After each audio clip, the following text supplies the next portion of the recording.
"I know," she said.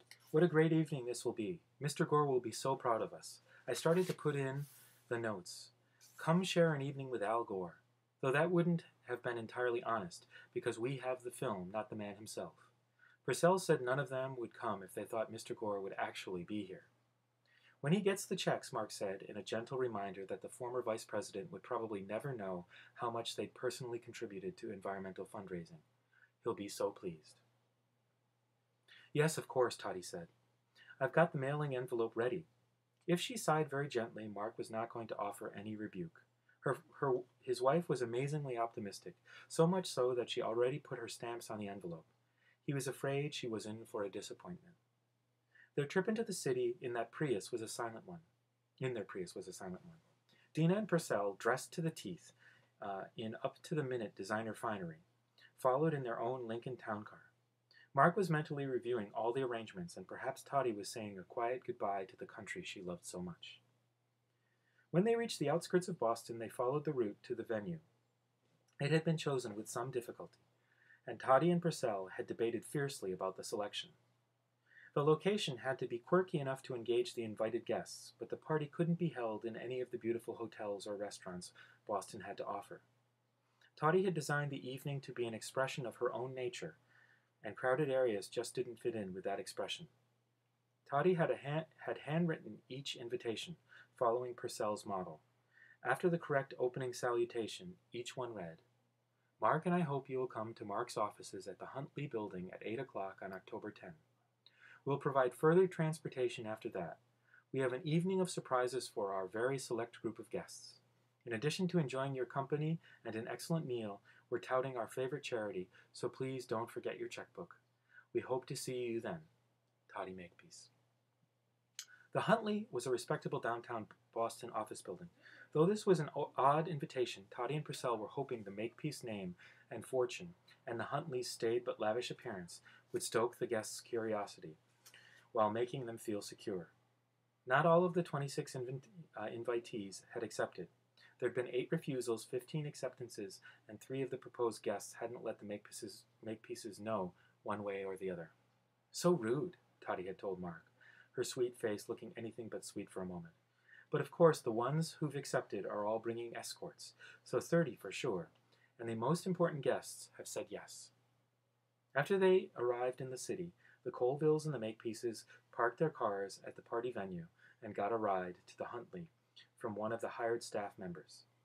When they stepped into the marble lobby, the rest of the staff was waiting. The results of Dina's labor looked good.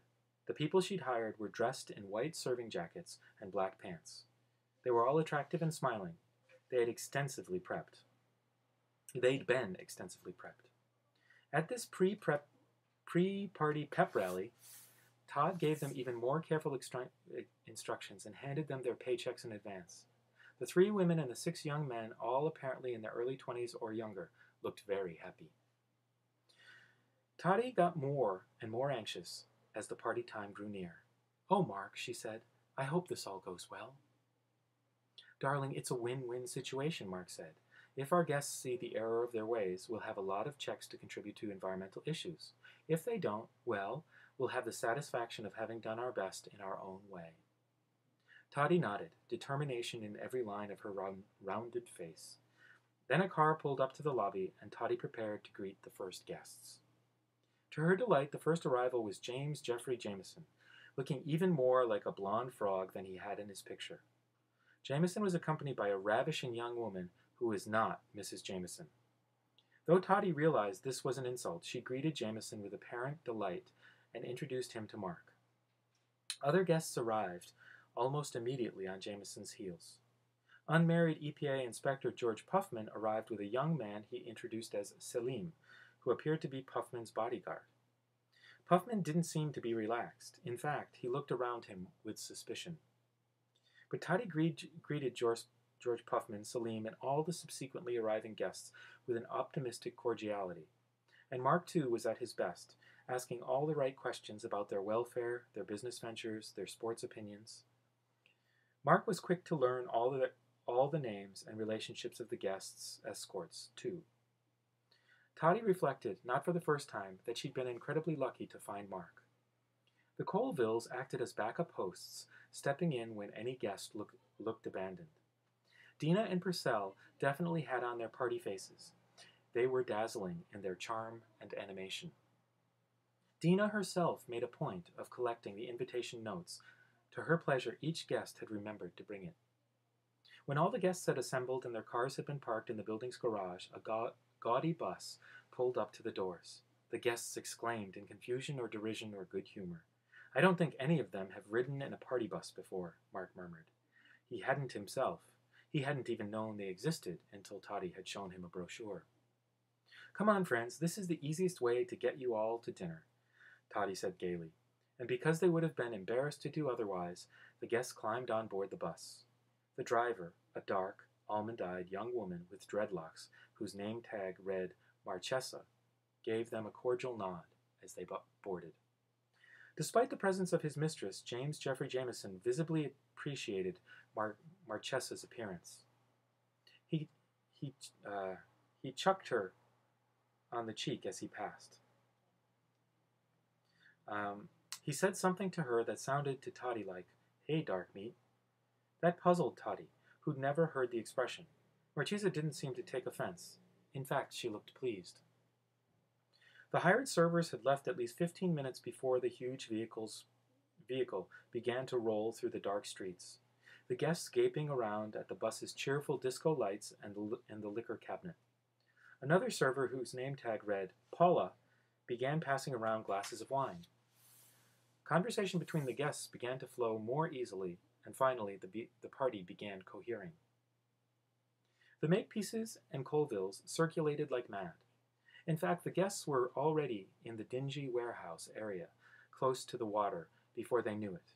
A few of them exclaimed at the neighborhood. I thought this had all been gentrified, said a real estate developer. There are pockets here and there that haven't been touched, Dina said. She'd searched hard for one of those pockets. Don't worry, friends, Toddy called. You'll love our surprise venue. One or two still seemed uneasy as the bus pulled up to an old warehouse. But once they had been ushered inside the large rolling door, they saw that the old place had been beautifully decorated. There were carpets strewn everywhere on the old wooden floor, and the walls had been camouflaged with swaths of hanging material in rich colors. The round tables were draped with white linen, and the place settings were perfection. There was a centerpiece on each table, and a large movie screen was set up at a strategic point. The waitstaff was fully briefed. They began taking coats and carrying around yet more wine the minute the door had rolled shut behind the last guest. Anna Clausen entered soon after. Clausen was a tall, angular woman with jet-black hair and a face like a hatchet. She was elegantly dressed in a severe gray-blue evening dress. All of the guests exchanged happy, anticipatory looks as she entered. Anna Clausen was well known among the rich and nearly rich. None of them dreamed that Clausen had driven the catering truck herself. It was loaded with excellent food, though Clausen certainly wasn't used to delivering this and serving it herself. Dina, Toddy, beautiful as always. Anna kissed their cheeks, shook the hands of Mark and Purcell. Toddy said, Anna, I can smell the wonderful aroma from here. You've become so fabulous you don't just feed the celebrities, you are a celebrity. Clausen looked pleased. When you called me to explain, she said in her heavily accented English, I could hardly take in the audacity of the idea. The Makepieces always think big. That Dina, she agreed with my menu completely. Anna was impressed with Dina's intelligence. The truth was, Dina had never cared a thing about food. Prime rib, salad, it was all one to her. But Anna was happy. That was the important thing. Thanks for agreeing to be one of the big draws for the evening, Mark said. Thanks to our money and the reputation of your cooking, we're hoping this party will be a big success. I'm ready to start the evening, Toddy said. She looked around to make sure everything and everyone was in place.